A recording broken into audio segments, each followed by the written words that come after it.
अवधूत चिंतन श्री गुरुदेव दत्त. श्री स्वामी समर्थ. जय जय स्वामी समर्थ. माझ्या स्वामी कृपा चॅनलमध्ये सर्वांना नमस्कार. स्वामी महाराजांच्या कृपेने तुमच्या सर्व चांगल्या इच्छा पूर्ण होत ही स्वामी महाराजांच्या चरणी प्रार्थना करते आणि आजच्या या नवीन व्हिडिओला सुरुवात करते. 21 जुलै वार रविवार या दिवशी आहे गुरुपौर्णिमा. त्याचबरोबर 11 जुलै ते 21 जुलै या 11 दिवसांच्या कालावधीत दत्त महाराजांची आपल्याला अतिशय उच्च कोटीची अशी सेवा करायची आहे. बघा, गुरुपौर्णिमा म्हटलं तर आपल्या सर्वांचा आनंदाचा दिवस असणार आहे. त्याचबरोबर आपल्या गुरूंचा आभार मानण्याचा अतिशय महत्त्वाचा हा दिवस. त्याचबरोबर आपल्या जीवनाच्या मार्गावर चालण्यासाठी योग्य ज्ञान देणाऱ्या गुरुप्रती कृतज्ञता व्यक्त केली जाते. तर असा हा दिवस असतो. अनेक बघा स्वामी भक्त जे आहेत त्यांनी काही ना काही पारायणं सुरू केलेली आहेत. तर बऱ्याच स्वामी भक्तांनी 21 दिवसांची सेवा सुरू केलेली आहे. कोणी दत्त महाराजांची सेवेला सुरुवात केली असेल, कोणी स्वामी सेवेला सुरुवात केली असेल. त्याचबरोबर काहींना सेवा करायची आहे, परंतु काही ना काही प्रॉब्लेममुळं करता आली नाही. काहीतरी अडचणी आलेल्या आहेत, गावी जावं लागलं आहे, किंवा काहींना मासिक धर्म आलेला आहे, यामुळेच त्यांची सेवा राहिली आहे आणि त्यांना करण्याची इच्छा आहे.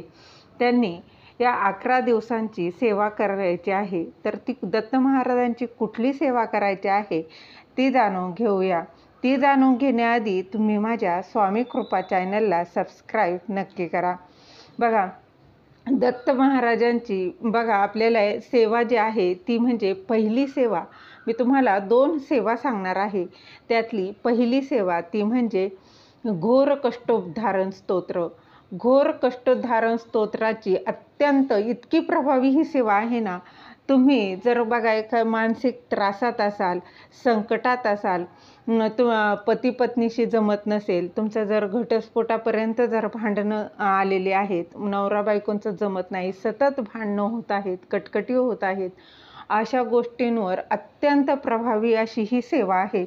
तर काय करायचं आहे, तुम्हाला 11 दिवस तुम्हाला 11 वेळा घोर कष्टोद्धारण स्तोत्राचं पठण करायचं आहे.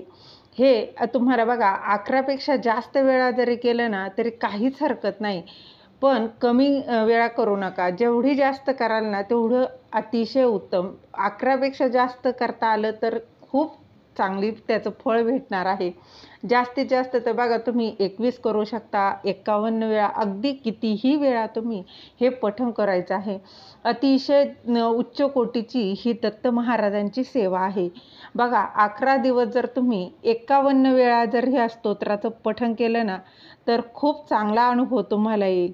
बघा, घोर कष्टोद्धारण स्तोत्र हे अतिशय छोटं आहे. तुम्ही जर हे रोज 51 वेळा पठण केलं ना तर तुमच्या सर्व ज्या काही समस्या आहेत त्या दूर होणार आहे. तुमच्या जे काही समस्या आहेत त्या दूर होऊन तुम्हाला योग्य मार्ग तुम्हाला या दुःखातून मिळणार आहे. बघा, तुम्हाला मी अजून एक दत्त महाराजांची दुसरी सेवा सांगणार आहे. ती देखील अतिशय उच्च कोटीची अशी सेवा आहे. परंतु ती जाणून घेण्याआधी आपण काही नियम आधी पाहूयात. नियम काय आहेत बघा. नियम काय आहेत तर सर्वात आधी तुम्ही दत्त सेवा करताय, स्वामी सेवा देखील करताय, तर सर्वात आधी मांसाहार हा वर्ज्य करायचा आहे. अतिशय कडकडीत हा मांसाहार वर्ज्य करायचा आहे. हा नियम अत्यंत महत्त्वाचा आहे. त्यानंतर बघा, दत्त महाराजांची सेवा या तुम्ही 11 दिवसामध्ये संकल्पयुक्त करणार असाल तर ब्रह्मचर्याचं पालन तुम्हाला करावंच लागणार आहे. दत्त महाराजांची कुठलीही सेवा आहे ना तेही बघा. त्याचबरोबर तुम्हाला काय करायचं आहे, कांदा लसूण वर्ज्य करायची काहीच गरज नाही. परंतु तुम्हाला जर कांदा लसूण जर वर्ज्य करायचं असेल तर तुम्ही करू शकता, नाही केलं तर काहीच हरकत नाही. त्याचबरोबर दत्त महाराजांची सेवा करणार आहे तर तेव्हा तुम्हाला सर्वप्रथम मांसाहार वर्ज्य करायचा आहे आणि ब्रह्मचर्याचं पालन तुम्हाला करावं लागणार आहे. बघा, तर तुम्हाला हे नियम आहेत, अगदी साधे आणि सोपे हे नियम आहेत. तुम्ही हे नियम पालन करायचं आहे आणि सेवा सुरू करायची आहे. तुमची जी काही समस्या आहे ती तुम्ही दत्त महाराजांना सांगायची आहे आणि तुम्हाला सेवेला सुरुवात करायची आहे. बघा, दत्त महाराजांच्या समोर तुम्ही बसून जर ही सेवा केली ना, तर अगदीच साधी सोपी ही सेवा आहे. तुम्ही जेव्हा दत्त महाराजांच्या समोर एक तुपाचा दिवा लावायचा आहे. तूप नसेल, अगदी तेलाचा दिवा लावायचा आहे. फक्त सेवा करत असताना वेळेचं मात्र तुम्ही वेळ जर एकच निश्चित केली तर अतिशय उत्तम. नाही शक्य झालं तर काहीच हरकत नाही. फक्त 12 ते 12:30 जी वेळ आहे ना, त्या वेळेत करायची नाही. कारण आपल्या सर्वांनाच माहीत आहे 12 ते 12:30 ही वेळ आपल्या दत्त महाराजांच्या भिक्षेची वेळ असते. त्यामुळे ही जी वेळ आहे ती वेळ सोडून तुम्ही कधीही ही सेवा करू शकता. यानंतरची दुसरी जी सेवा आहे ती म्हणजे दत्तबावनी. 11 दिवस तुम्हाला दररोज 11 वेळा दत्तबावनी पठण तुम्ही करू शकता. या दोन्ही सेवा बघा, पहिली सेवा आहे ती म्हणजे घोर कष्टोद्धारण स्तोत्र आणि दुसरी सेवा म्हणजे दत्तबावनी. ही दत्तबावनी सेवा तुम्ही करू शकता. दत्त महाराजांची अतिशय उच्च कोटीच्या ह्या सेवा आहेत, त्या तुमच्याकडून होणार आहेत. बघा, तुम्हाला जी शक्य असेल ना ती तुम्ही करू शकता. जशा तुमच्या समस्या आहेत तशी तुम्ही ही सेवा करू शकता. बघा, 51 वेळा एका बैठकीत नाही शक्य झालं ना घोर कष्टोद्धारण स्तोत्राचं, तर काहीच हरकत नाही. तुम्ही 2 बैठकीत केलं तरी चालणार आहे, काहीच हरकत नाही. बघा, त्याचबरोबर जास्तीत जास्त दत्त महाराजांच्या समोर बसून केली तर अतिशय उत्तम. नाहीच जमलं तर काहीच हरकत नाही.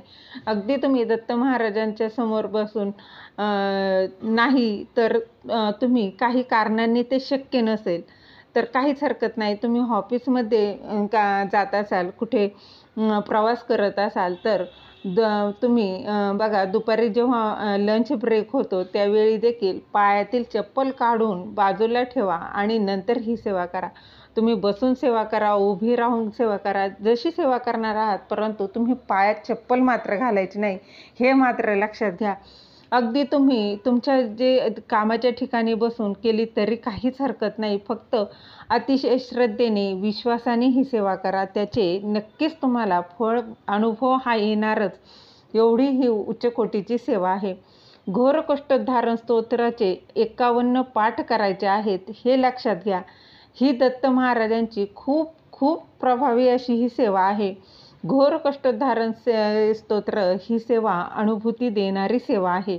तुम्ही खूप कष्टात आहात, खूप मेहनत घेत आहात. त्याचबरोबर तुमच्यावर कोणी जर खोटे आरोप लावलेले असतील, तुमची कोर्टात जर केस चालू असेल, त्याचबरोबर नवरा बायकोंचं पटत नसेल, सतत भांडणं होत असतील, अगदी त्यांचा घटस्फोटापर्यंत आलेला आहे किंवा त्यांची कोर्टात केस चालू आहे, त्याचबरोबर तुमच्यावर कोणीतरी खोटे आरोप लावलेले आहेत तरी देखील असतील, तर तसेच त्यांच्या कामाच्या ठिकाणी जर तुम्हाला कोण जर जास्त त्रास देत असेल, टॉर्चर करत असेल ना, तर तुम्ही घोर कष्टोद्धारण स्तोत्राची सेवा कराच. अनुभव हा येतोच येतो. रोज 11 दिवस 51 वेळा हे स्तोत्र पठण करायचं आहे. त्याचबरोबर बघा, तुम्ही रोजच्या तुमच्या नित्यसेवेची काही सेवा करत आहात, त्या सेवेत जरी हे स्तोत्र नक्की पठण करा. अतिशय छोटं हे स्तोत्र आहे, पण अतिशय उच्च कोटीची ही दत्त महाराजांची सेवा आहे. नक्की करा, त्याचा अनुभव घेऊन बघा. त्याचबरोबर गुरुचरित्रातील 14वा अध्याय किंवा तुम्ही 18वा अध्याय जर तुम्ही संकल्पयुक्त पठण करत असाल ना, तर ब्रह्मचर्याचं पालन करणे गरजेचं आहे. पण नित्यसेवा म्हणून जर रोज तुम्ही गुरुचरित्रातील 14वा किंवा 18वा अध्याय जर पठण करत असाल, तर ब्रह्मचर्याचं पालन तेव्हा नाही केलं तरी काहीच हरकत नाही. त्याचबरोबर कांदा लसूण वर्ज्य करायची काहीच गरज नाही. बघा, यातली कुठलीही सेवा, जी सेवा आहे ना, जेवढी जमेल तेवढी नक्कीच करा आणि अनुभव हा येतोच येतो. नक्कीच अनुभव येणार आहे. अतिशय उच्च कोटीच्या या सगळ्या सेवा आहेत. झालेली सेवा महाराजांच्या चरणी रुजू करते. दिलेली माहिती तुम्हाला आवडली असेल तर लाईक करा, शेअर करा, सबस्क्राईब करायला विसरू नका. श्री स्वामी समर्थ. जय जय स्वामी समर्थ.